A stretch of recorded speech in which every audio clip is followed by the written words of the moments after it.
Community service is an important component of education here at our university. We encourage all students to volunteer for at least one community activity before they graduate. A new community program called One-on-One helps elementary students who've fallen behind. Your education majors might be especially interested in it because it offers the opportunity to do some teaching, that is, tutoring in math and English.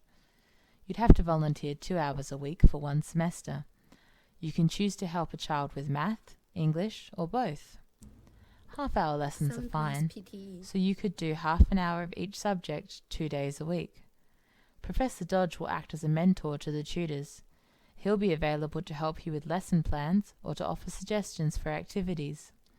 He has office hours every Tuesday and Thursday afternoon. You can sign up for the program with him and begin tutoring the next week. I'm sure you'll enjoy this community service and you'll gain valuable experience at the same time. It looks good on your resume too, showing that you've had experience with children and that you care about your community. If you'd like to sign up, or if you have any questions, stop by Professor Dodge's office this week.